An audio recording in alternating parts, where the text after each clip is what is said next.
Daily Trust News Center, this is the News Hour.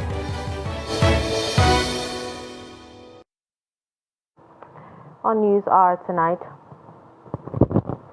bandits kill 7 people, rustle animals in 2 communities in Katsina State. Independence National Electoral Commission says Atiku did not meet conditions to win presidential elections. Federal government approved 6.2 billion naira for maintenance of Third Mainland Bridge. And on the international scene, 10 people dead, over 30 missing as migrant boat sinks off Tunisian coast. Hello and welcome to News Hour on Trust TV. I'm Darshan Hussaina Usman.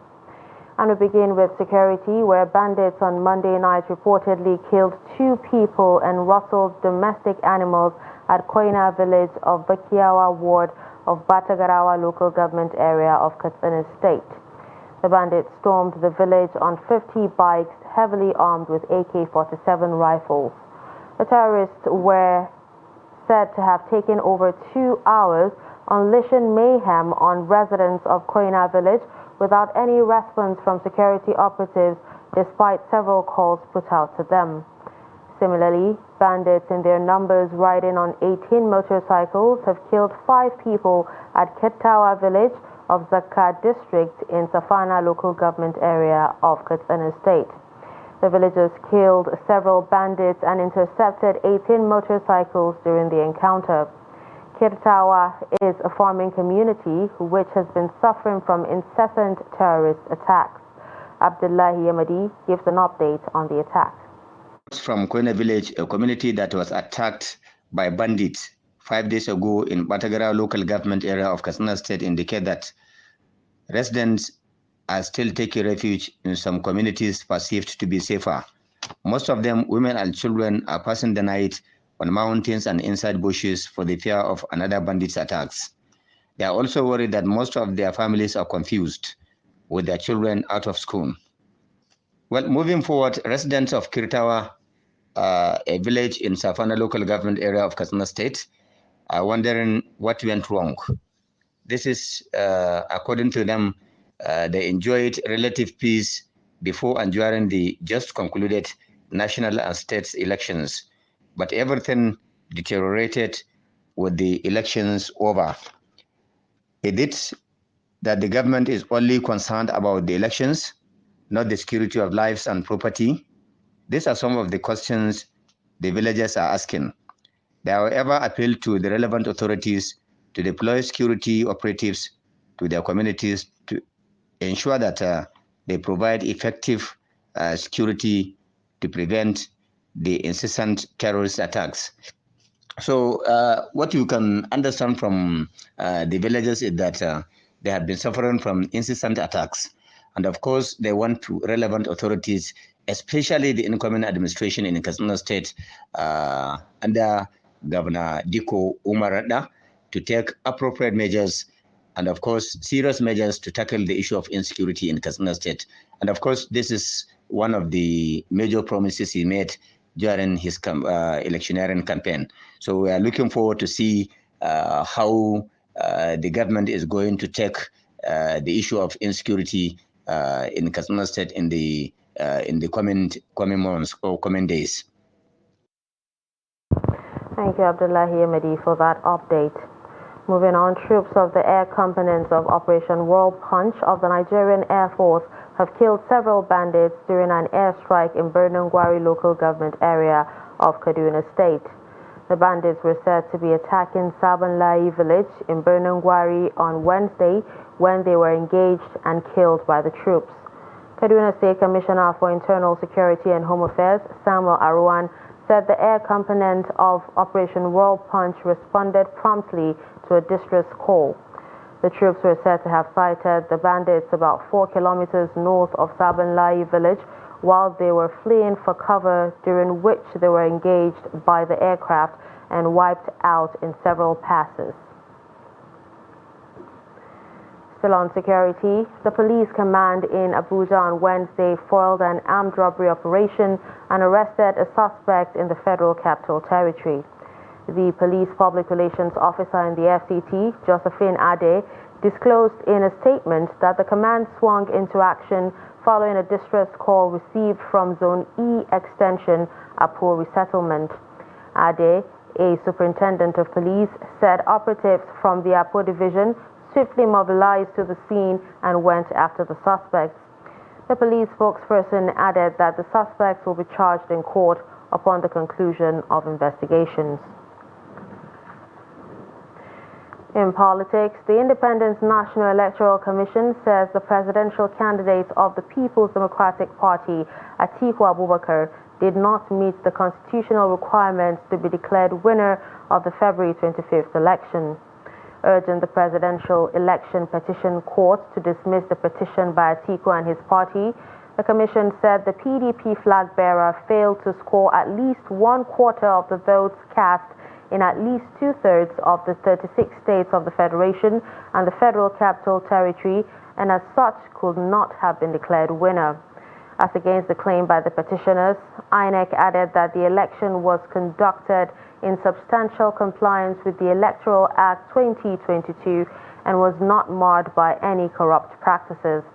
The Commission said the President-elect Bola Tinubu validly won the election as he met all the legal requirements to be so announced as the winner.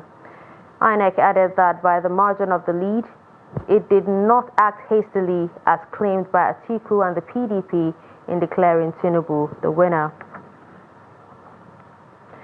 The All Progressives Congress has given insights to the circumstances that led to its candidate and President-elect Bola Tinubu to forfeit the sum of $460,000 to the U.S. government in 1993 following a drug trafficking allegation.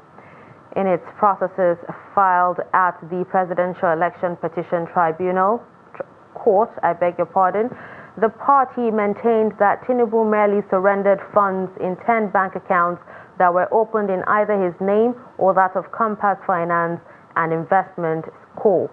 The presidential candidate of the Labour Party, Peter Obi, had challenged the announcement of Tinubu as the winner of the election, stating among other things that the APC candidate was not qualified to contest the election. He said Tinubu's forfeiture of his funds to the U.S. government over a drug trafficking allegation was an indication that he engaged in infractions that were enough to disqualify him from contesting an election.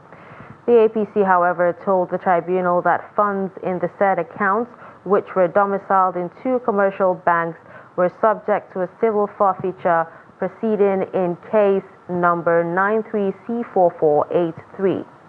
It further argued that the said forfeiture Tinubu made to the U.S. government, having lasted a period of 29 years, was no longer a valid ground to challenge his eligibility to contest the presidential election. The Kano State chapter of the All Progressives Congress has filed a petition before Kano Governorship Election Petition Tribunal challenging the Independent National Electoral Commission for declaring Abba Kabir Yusuf of the New Nigeria People's Party winner of the March 18 election. The petitioner, in a 5-volume petition, is alleging that Yusuf, popularly known as Abba Gida Gida, was not qualified to contest the election on the grounds that his name was not on the list of members of NNPP sent to INEC. The parties involved are the APC as the petitioner, while NNPP, Yusuf, and INEC are first, second, and third respondents, respectively. The respondents have 21 days to respond to the petition after court processes served on them. With less than 50 days to his swearing-in, Kano residents are setting priorities for the newly elected governor of Kano State. Residents want the incoming government to focus attention on human capital development and are hopeful that the new government will live up to expectation. Idris Jibrin reports. Some are hailing as the triumph for the Nigeria's political powerhouse. But Kano State faces some of the same old problems, creating jobs and feeding its poor, as well as the more recent and more disturbing challenge, the high cost of living. At the moment, things are very expensive. If you go to the market to buy food items today, the price is different. If you go back tomorrow, the price will increase. Therefore, we need the incoming administration to focus on how they can be able to reduce the price of goods and services, how we can be able to buy food with the little amount of money that we have. Because if you didn't eat, you can't even go anywhere. You can't do anything. Now, on 29th May, the newly elected governor of the state will be sworn into office amidst increasing concern over the failure in education, healthcare, and several other areas of societal development. The major problem of our society now is health. If you are not well enough, you cannot even go out to look for what to eat. And nowadays, if you go to the hospital, before the doctors will even listen to you, it will be another problem. You will stay longer than necessary before you see a doctor that will attend to you. Sometimes, if you take your wife, she may even die or delivered on the floor before any doctor will attend to her. So we want the incoming administration to provide free healthcare services for all the people of Kano State. Ibrahim Ahmad is a pensioner in Kano State who usually receives 30,000 naira monthly. But he says there are challenges itching over the Kano State Pension Board and hopes the new government will address it. I am a pensioner, and every month Ganduje is removing 10,000 naira from my 30,000 naira pension. So you can see how the things are going. And this is the situation. From the first day he became the governor of Kano State up till this moment, every month they are removing 10,000 naira from my pension. And you can see not only that, we have problem of water supply, problem of education, mosquito is everywhere, there is no roads, and we have refuse dump on the street everywhere you go. This is the problem we are having, and we want this government that is coming in to make sure that they address this problem. Lack of potable drinking water, electricity supply, high cost of living are some of the major issues Kano residents expect the incoming administration to address. Idris Jubrin, Trust TV News, Kano. The Independent National Electoral Commission said it would hold supplementary election in Port Harcourt 2 and Kana Gokana federal constituencies on Saturday, April 15, 2023. This was disclosed Tuesday in a statement signed by the resident electoral commissioner in Rivers, Johnson Sinikem. According to the REC, the election will commence at 8:30 a.m. in the local government areas. He noted that the election will be held at Kana wards 04 and 07 across 42 polling units. In Port Harcourt, Sinikem explained that election will be held in 377 polling units within wards 05, 10 and 28. Assuring commitment of the INEC in the supplementary poll, the REC urged voters from affected areas to come out en masse and exercise their franchise on Saturday. Still in politics, the All Progressives Congress in Rivers State has compared the actions of Governor Nyesom Wike in the aftermath of the 2023 elections to the 1972 Watergate scandal in the United States of America under President Richard Nixon. Spokesperson of the All Progressives Congress in the state, Darlington Nwauju, made the comparisons in Port Harcourt while analyzing the governor's recent media chat. The report. The APC spokesperson says Governor Wike admitted to conniving with operatives of the Nigerian police to steal their documents. He also said Wike admitted that he and INEC and the police arrested 3 lawyers of the party to obtain the party's evidence of the electoral heist that took place in the state. By this very public confession of Governor Wike, it is very clear that the laptops and other evidence is critical to the APC litigation and the elections petitions tribunal we are hacked into in order to steal information. This, to our mind, should be of very serious concern to Nigerians. The APC's position is that the media chat has confirmed the fears of the peoples of Rivers State that Governor Wike actually positioned some loyalists of the PDP at INEC office and has been working in cahoots with them, which led to the attack of the APC governorship candidate, Tonye Cole. We are fully aware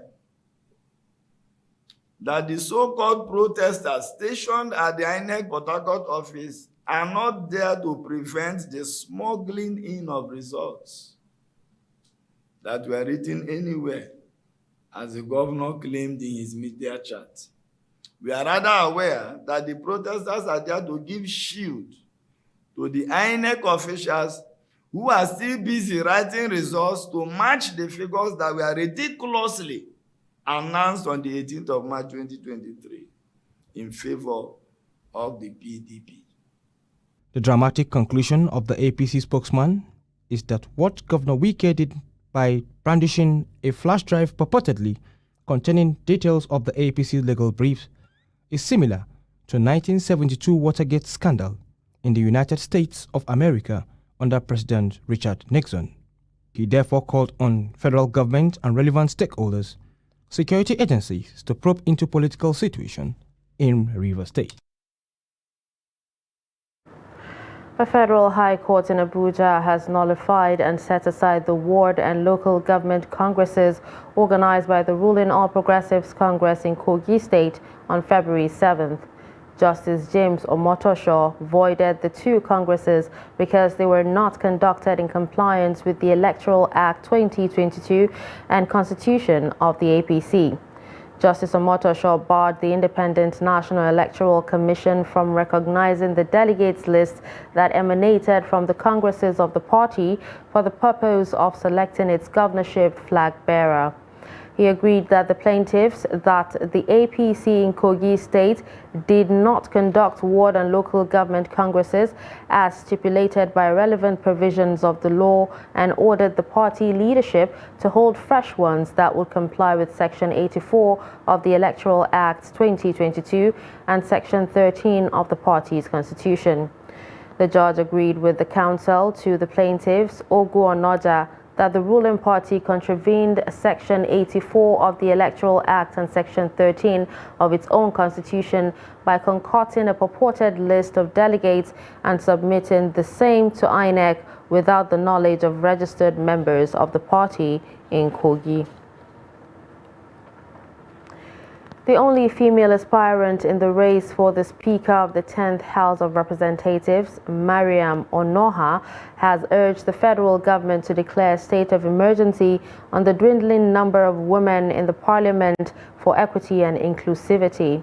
The lawmaker, who represents Okigwe North in Imo State, made the call in Abuja on Wednesday while declaring her interest in the office of the Speaker of the 10th Legislative Assembly. The report. At last, a woman has indicated her interest in leading the 10th House of Representatives. Mariam Onoha says her emergence as Speaker will usher in pragmatic solutions to the current challenges of national cohesion. She is also promising to prefer a new legislative agenda that would address the current debilitating issues of the nation's dwindling economy. She is also proposing the promotion of bills that support industrialization and creation of more jobs, inclusivity, and unity of the Nigerian state.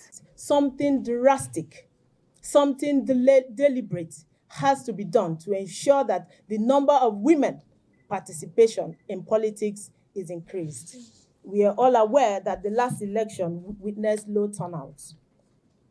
Low turnout owing to the fact, partly, that women who largely control the votes might have been cut out, owing to the fact that there is poor inducement of their fellow women to vote. And even with the small numbers that came out, over 60% of the voters have been proved to be women. How best and how best can this teeming Nigerian female voters be rewarded, if not by electing a woman on the presiding seat of the National Assembly and the House of Representatives, in particular, to be a thank you Representative Onuoha went on to reel out a 7-point agenda for the 10th National Assembly under her watch, which includes the digitization of activities of the Rules and Business Committee and improvement of the legislative policy action to promote the interests of women and vulnerable groups, among others. It is not possible for a man to speak for us on issues that bother women when we have credible and qualified women like myself. I am ranking. I am also of the All Progressives Congress.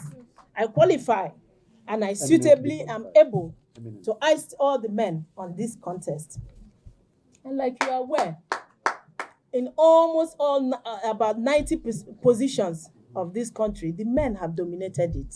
Ceding this one position to me will be a way of proving that we are running an inclusive government. She gave assurances that her emergence will create opportunities for National Assembly stakeholders' engagement to provide access for public participation in lawmaking. You're watching News Hour on Trust TV. Coming up after the break, we take a look at the popularity of watermelon during Ramadan. Stay with us. Good morning, Nigeria. Year after year, they have informed, educated, and entertained us. When you needed information, knowledge, or an escape. From generation to generation, the Nigerian broadcasting industry has worked tirelessly to serve you. And now, this service will finally be recognized. Come May 17th this year, broadcasters all over Nigeria will gather at a hotel and suites for the maiden edition of the Nigerian Broadcasting Awards, an award ceremony set to reward hard work and excellence in the broadcast media. Voting starts on 20th April and ends on 4th May 2023. Visit www.tnbawards.ng to vote now. They've served and they're still serving. It's time we say thank you. This award is organized by the Broadcasting Organizations of Nigeria, BON.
Trust TV, documenting the Nigerian story.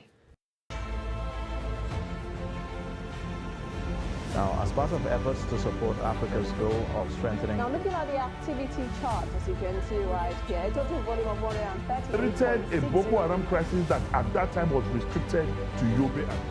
How secure are they? You can see security men with blood. This is the road leading up to the... Really, if you look at England squad, you are looking at EPL, you are looking at their names. You are not looking at...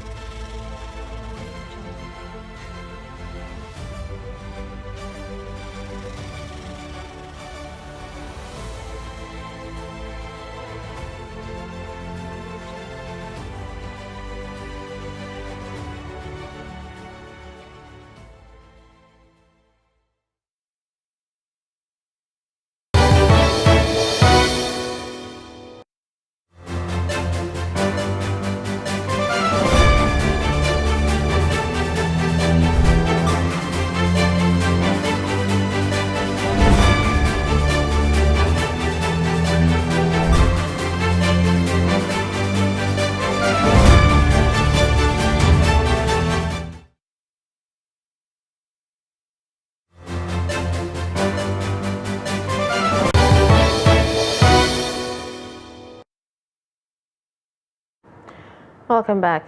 If you're just joining us, you're watching News Hour on Trust TV. A recap of our top stories. We told you that bandits killed 7 people, rustle animals in 2 communities in Katsina State. We also told you that Independent National Electoral Commission says Atiku did not meet conditions to win presidential elections.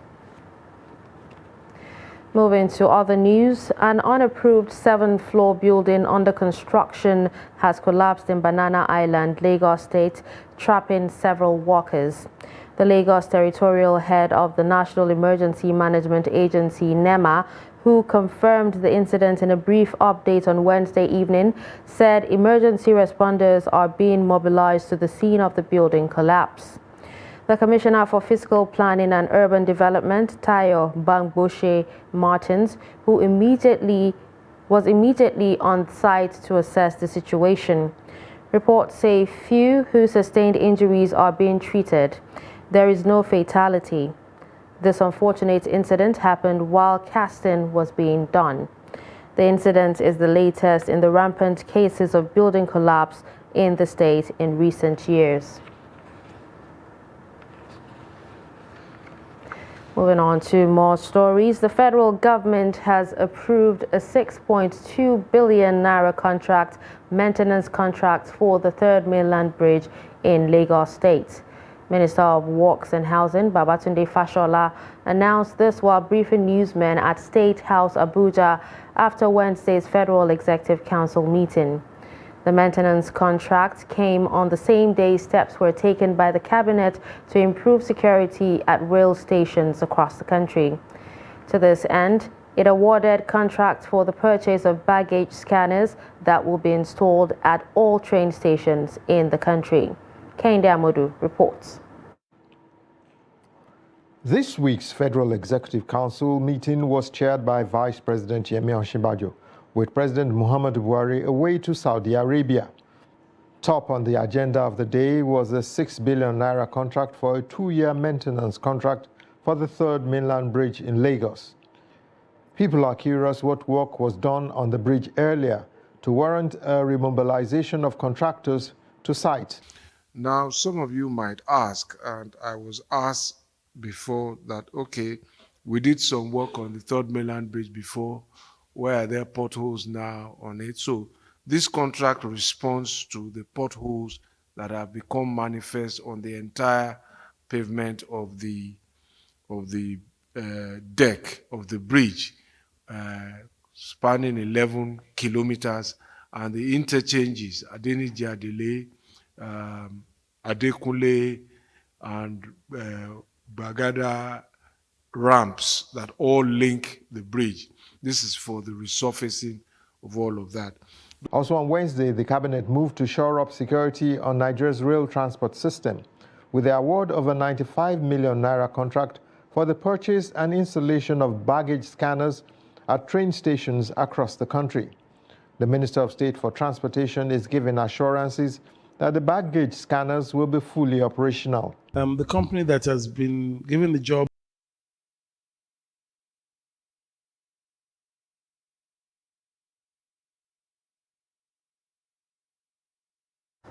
We apologize for that technical issue. There are growing concerns over the activities of certain forces within and outside Nigeria aimed at undermining the stability of the country in the aftermath of the just concluded elections.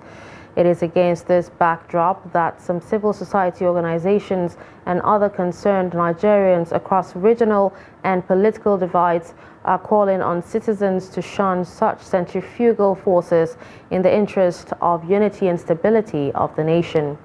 Trust TV's Shafi'u Suleiman reports. The dust generated by the just concluded elections in Nigeria is yet to settle, despite proactive measures to mitigate challenges arising from the outcome.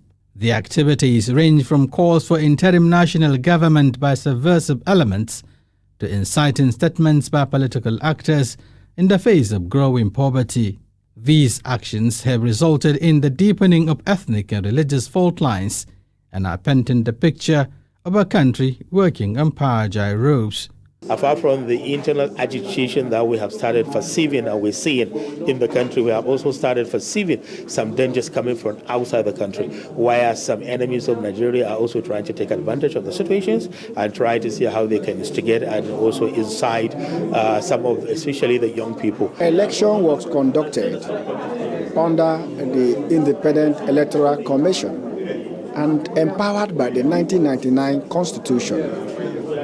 The Constitution gave the power to Independent Electoral Commission to conduct election from state level to local government level to the federal level, which they have done, and the winner has been declared. While well-meaning Nigerians struggle to douse a dangerous ethnic and religious tension, subversive elements are allegedly working in cahoots with foreign interests to undermine the unity and cohesion in the country. What they need to do is for them to rally around who has been declared as winner of the 2023 general election and to think about to rebuild Nigeria.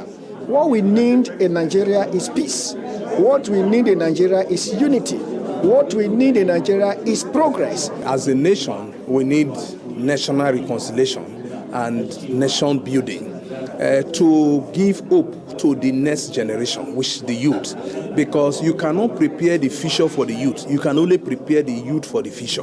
Those people that are calling for the stabilization of the country, trying to see how they can create a lot of chaos in the country, they have gotten other places where they can live, where they can settle with their own family. But those young people that are going with them and also borrowing live from their own sentiment, they do not have any way to go. Litigations arising from the conduct of this year's cycle of elections will soon commence at the election tribunals. Nigerians are warning desperate politicians to have a rethink and desist from inflaming the country due to myopic interests and inordinate ambitions. Shafiu Suleiman, Trust TV News, Abuja. Thank you, Shafiu, for that report.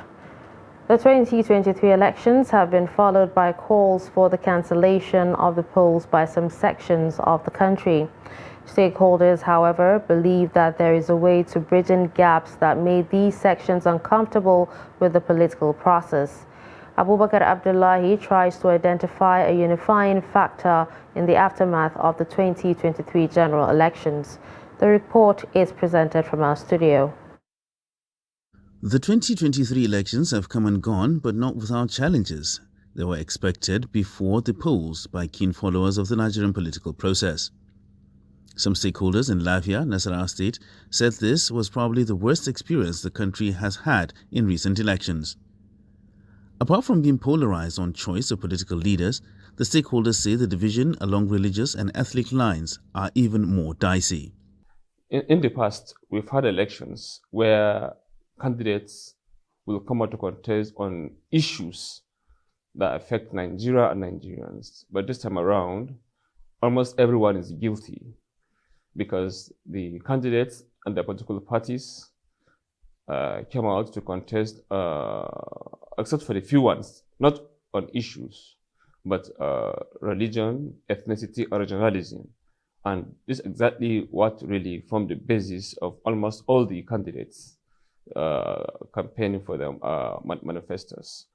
Speakers on the issues said the country at the moment needs unifying forces through the actions of all citizens so that the political system can move beyond the cycle of recriminations. I must say that I think politicians also have their own faults in this line. In the past, we've had elections where candidates will come out to contest on issues that affect Nigeria and Nigerians. But this time around, almost everyone is guilty, because the candidates and their political parties came out to contest, except for the few ones, not on issues, but religion, ethnicity, or regionalism. And this is exactly what really formed the basis of almost all the candidates campaigning for their manifestos. But most importantly, stakeholders believe law enforcement agencies should be more proactive in shutting down and prosecuting individuals and groups whose actions are capable of causing division in the society. Maiduguri residents may experience limitations in their shopping choices during Salah because of the fire outbreak that burnt down the main market in the capital city of Borno State last month. Infernos had affected many markets in the metropolis, where goods and properties worth millions or billions of naira were consumed by fire. Beatrice Kuruti reports that residents in Maiduguri say the disasters have not just denied them of a wholesome shopping experience, but has led to hikes in the price of goods in the city. Monday market, few weeks before the terrible incident, was a beehive of activity, with traders and customers exchanging commodities and money. Many Maiduguri residents and neighboring countries like Chad, Niger, and Cameroon used to patronize the market. But last month it went up in flames, destroying goods and properties worth billions of naira. Other markets of Gembu and Gomari in the metropolis was also affected. The inferno has affected businesses, and residents who love shopping are sad because it might mean no purchasing for Salah celebrations. Burning down of that market, it has become disastrous to us, especially to me. I usually use my bicycle to go there and buy whatsoever thing I want to buy. Now, if you go to this small shop, they don't have POS. They will ask you have to go to another place to transfer money. The things that I'm buying there are cheap, but now due to this thing that happened, the thing is very, very hard. We cannot buy the way that we want. And many of the marketers are suffering because of the condition. But there is one market, Gamboru. People are going there for shopping. Yes, even me, I go there for shopping. Do you think that it's needed No, it's not. More especially for the clothes and the many things, man. It's not enough. We find it difficult to get it. Like during this Ramadan period, people find it difficult to get things to eat of their choice, and for we as humans is a very difficult thing. Some residents complained that some shop owners have taken advantage of the incident to hike the prices of their goods. It's highly devastating. I'm not actually happy with the way especially the marketers are doing. They have just inflated price of goods anyhow. They don't consider. The market thing is honestly disturbing because, for instance, I used to buy things there cheaply. I buy spaghetti for 4,500 naira, but now it's 7,200 naira. Right now, we are pleading with the government to do something. With the commercial hub yet to be completely reconstructed and reopened, for now, Maiduguri residents will have to nurse the plan of shopping outside the city. Bitrus Kuruti, Trust TV News, Maiduguri. A police inspector identified as Augustine Ukebu has been killed by some gunmen in Imo State. Police sources say the policeman was killed at his village at Umoshike, Ogbo, in the Abo Mbesi local government area of the state after celebrating the Easter with his family. It was gathered that the inspector was kidnapped from his house upon his arrival from his base in Owerri and was later found dead in a bush along Mbutu in the local council. Police were said to have visited the scene and discovered the inspector's corpse. The corpse was later deposited in a mortuary and the vehicle recovered by his colleague. The police public relations officer, Assistant Superintendent of Police Henry Okoye, who confirmed the incident, said the police has commenced investigation. The Osun State Police Command has arrested a 40-year-old man, Oladipupo Muruf, for allegedly stealing a vehicle. The black Lexus 330 Jeep was stolen from one Igwe Odinaka at Obosi in Idemili South local government area of Anambra State. The Commissioner of Police in the state, Kehinde Longe, confirmed that the suspect was arrested with the car in Ilesha. The police chief said the owner of the vehicle was shot in the stomach when his car was stolen from him. He said the suspect was apprehended upon credible intelligence received that the vehicle was seen along Ijebu-Ijesha Road. Moving away from crime, Nigerians continue to express reservations over the $800 million World Bank grant secured by the federal government to ease hardship resulting from the removal of fuel subsidy in June. The citizens are suggesting that instead of sharing the money among Nigerians as palliatives, the grant should be channeled towards reviving the economy. Salis Lawang has the report. The federal government has planned to distribute the $800 million among most vulnerable Nigerians to help cushion the effect of the fuel subsidy removal. Experts contended that investing such a huge amount of money on education, health and agriculture, among other critical sectors of the economy, will be more beneficial to Nigerians than distributing the $800 million World Bank grant among the citizenry. The issue of this subsidy, we have been clear spoken. I think if you take a look at, based on the much analysts have spoken on the issue of this grant or subsidy removal on this issue. First and foremost, the subsidy we're talking about, I think it was being spoken last 2022, and I have seen it has been reversed in the budget, supplementary budget of the 2023. So the issue of this grant of the World Bank, I think the better way that the World Bank is releasing such funding is to, one, the community, two, the important, relevant impact to the people of the country, more especially the Nigerians.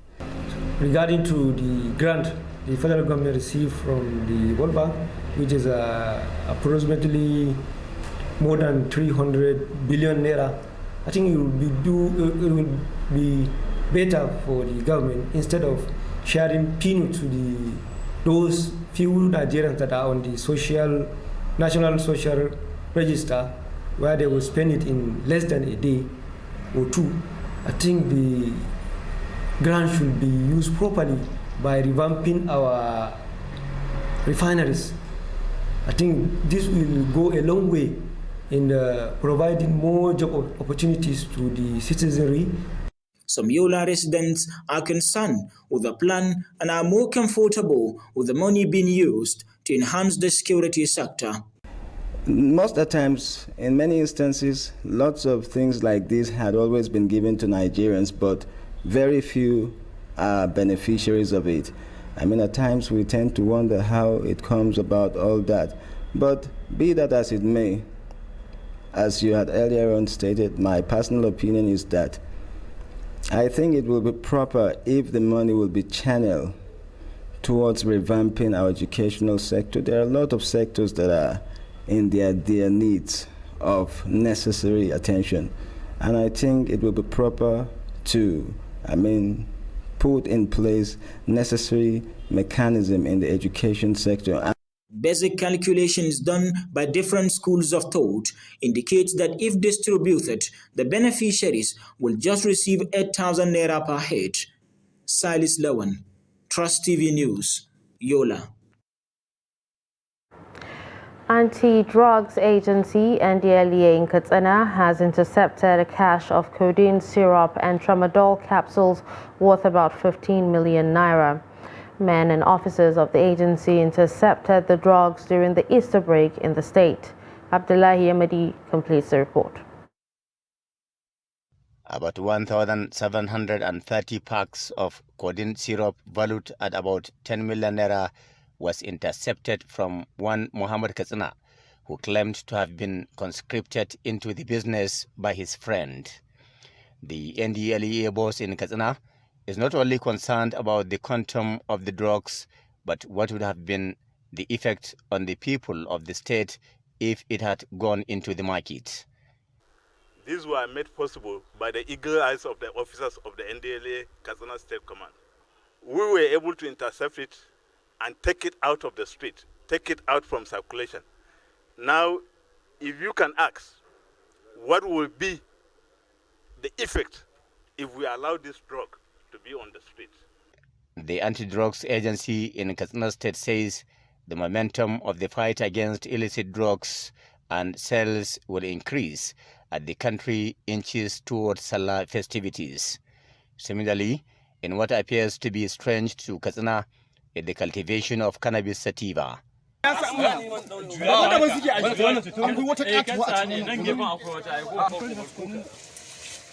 In one of its recent operations, officers of the Anti-Drugs Agency arrested one Masaudu from Sobashi village of Dutse local government in Katsina State in connection with cultivation of cannabis sativa in its irrigation farm. Before this time, as far as our records are concerned, we have never had anything like this. And not only in Katsina, the whole of the north is not known for the cultivation of cannabis sativa. But today, we were so fortunate, we were so lucky to have discovered a cannabis plantation in Katsina State. Though the suspect Masaudu claimed ignorance of the offense, he mentioned Abdullahi Hamisu, Zaharaddin Galadima, and Abdullahi Bukari as the real owners of the suspected farm of cannabis sativa. No, the real owners of the cannabis sativa have not been arrested. I was only arrested because I was the one found on the farm. I was conscripted into the offense.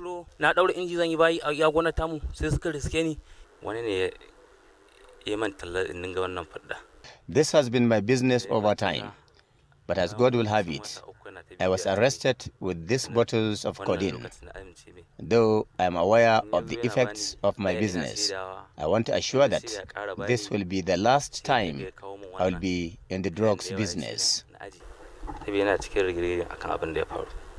The NDLA command in Katsina has in its custody one Bishir Saadu, who was arrested in possession of 8,000 capsules of tramadol valued at about 3 million naira only.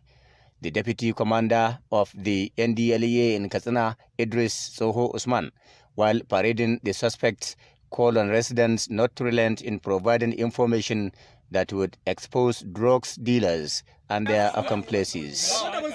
Abdullahi Ismayamadi, Trust Television News, Katsina.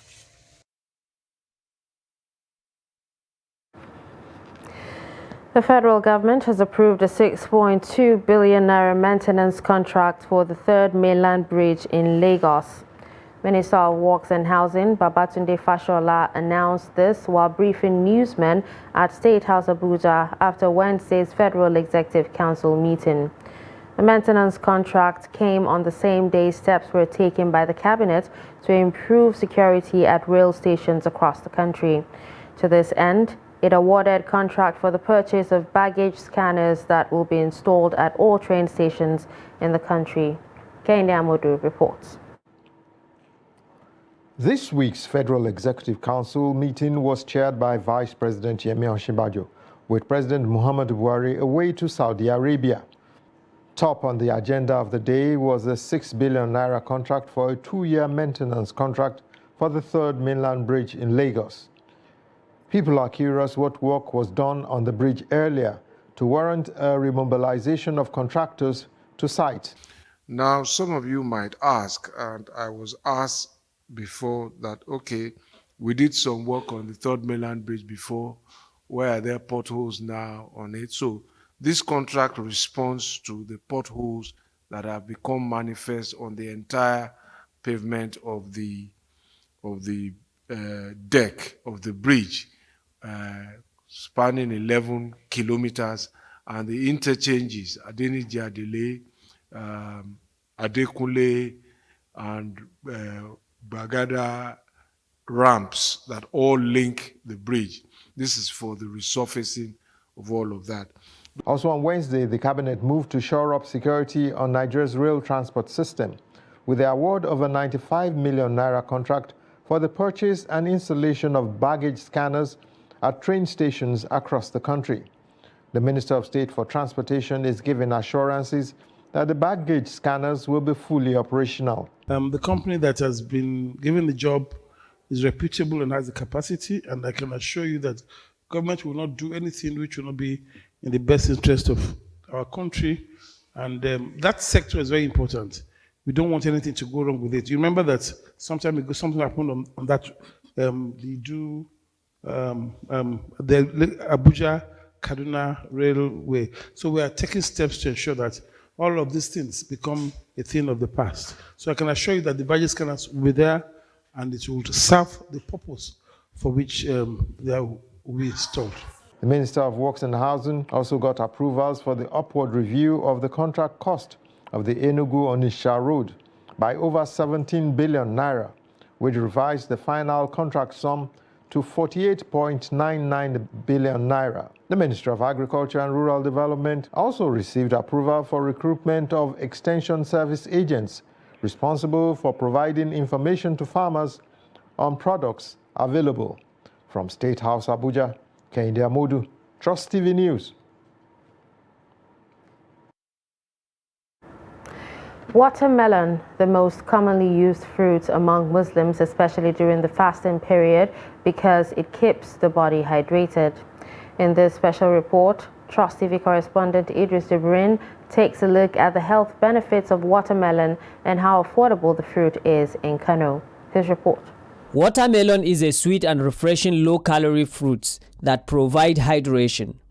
Rich in an amino acid, the fruit is believed to help move blood through the body and can also lower blood pressure. Watermelon, they are very, very important in human consumption in terms of fulfilling the micronutrient needed, because human body need macronutrient and micronutrient. Those micronutrients are found in fruit and vegetable, which is watermelon is among the fruits that are very rich in terms of essential nutrient that can even catalyze and improve boosting the immunity of individual. In order to keep the body hydrated after long hours of non-eating and drinking, most people consume much of watermelon during fasting.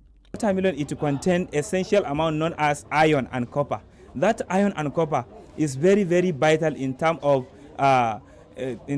producing of red blood cell and white blood cell, which is the iron and copper is integral component of microorganisms that even produce the body, the essential phytochemicals that can even destroy the unwanted higher oxygen species known as free radicals.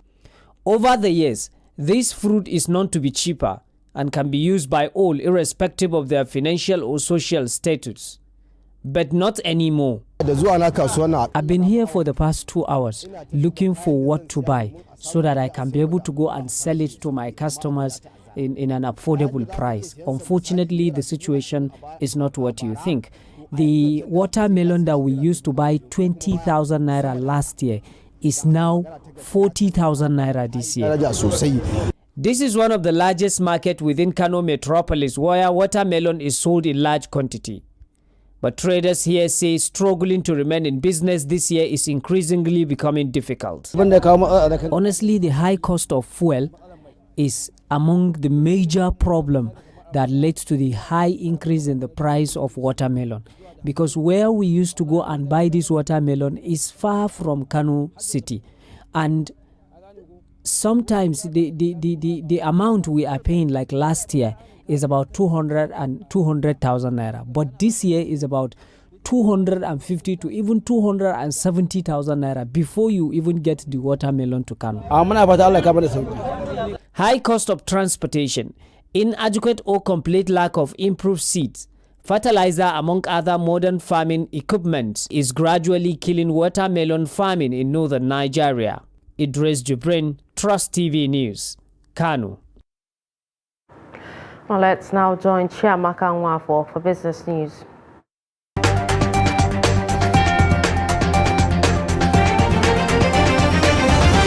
The Naira on Wednesday appreciated to 737 Naira per dollar at the parallel section of the foreign exchange market, popularly called the black market.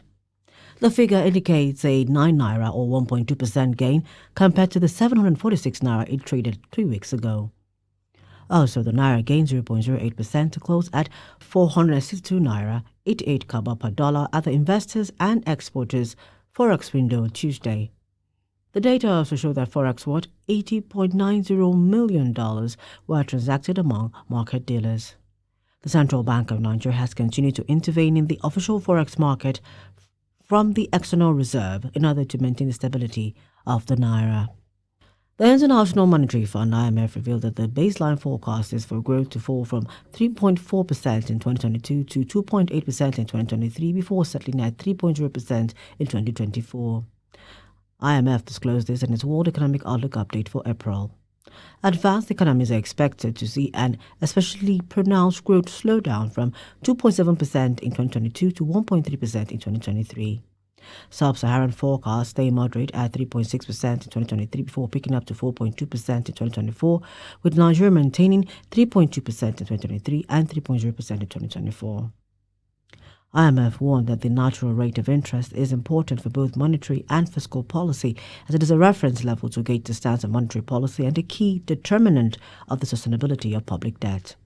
For Sub-Saharan Africa, Nigeria's growth remains stable at 3.2% for the year and 2.0% for 2023, with South Africa coming in worse at 0.1% and 1.8%. And finally, in stocks, transactions on the floor of the Nigerian exchange on Wednesday closed flat as the all-share index closed at 51,953.41 points. The market capitalization closed same as previous at 28.300 trillion naira.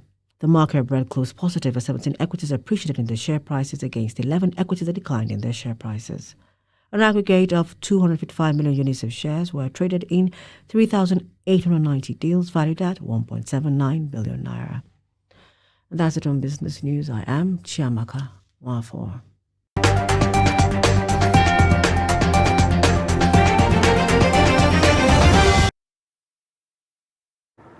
Now away from Nigeria, 10 migrants from sub-Saharan Africa have drowned off the coast of Tunisia after their boat sank while trying to reach Europe. Spokesman of the Coast Guard, Houssem Djebabli, declared on Wednesday that at least 20 more went missing. Djebabli said 72 migrants were rescued and 10 bodies recovered after Tuesday's shipwreck off the city of Sfax. The spokesman said all those killed were citizens of sub-Saharan African countries. Let's now join Adeni Ajishafe with sports news, where Niger Rattles of Abuja squandered an opportunity to qualify for Super 6 in a last-minute spot kick miss by Adugbe as they share points against visiting Delta Queens. Trust TV's Adeni has more. Nigeria Women Football League Matchday 13 fixture between Abuja-based Niger Rattles and Delta Queens at the team's lock-ons at Old Parade Ground Area 10 football pitch. The match started with both teams squaring up for early goals. Rattle ladies nearly opened scoring a close shape of action in the early minute, then mixed narrowly. A tough duel for the teams as they both struggled to make impact in the first half, with Delta Queens holding back to absorb pressure from Niger Rattles. A fierce shot from Amina Bello could have made a difference for the home team, with Delta Queens goalie parried to a corner kick to end the first half. The beginning of the second half saw much pressure from Rattles, pressing for goals as back-to-back opportunities to score went wide, courtesy of Amina's Bello. A foul awarded to Delta Queens in the 58th minute would have been a good shot at goal for Delta Queens, played to a wrong side of the pitch by Chisom Henry. A miss by Alaba in the 68th minute squandered a good chance to earn a lead for Niger Rattles, while Delta Queens also made moves for goal with some tactical display curtailed by Rattles goalkeeper. A last-minute penalty played by Adugbe was well caught by Delta Queens goalkeeper to deny Niger Rattles the opportunity to qualify for Super 6. Assistant captain of Delta Queens, Chisom Henry, said the goalless draw was as a result of hard work and perseverance to withstand the heat from Rattles. So we have to give it all out, make sure that yes, it's a fight to finish. We still want to add because it will help us where we are going to Super 6. We must not give up of any kind. Delta Queens are more concerned about winning the Super 6 that they have secured qualification even before the encounter against Niger Rattles, with 80% preparation ahead of Super 6 as expressed by Coach Tosun Blankson. We are not even looking for points anymore. We are looking for how we're going to put our eyes together and get Super 6 right. We're after Super 6. Like I said in most of my interviews, having 1 million points is nothing. Winning the Super 6 is everything.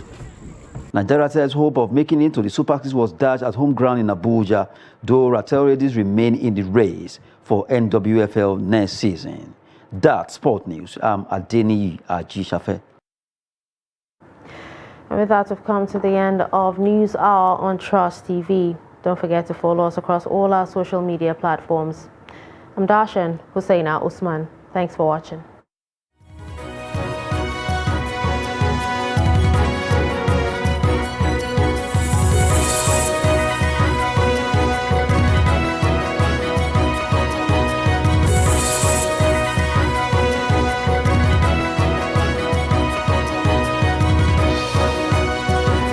From the Daily Trust News Center, this is the News Hour.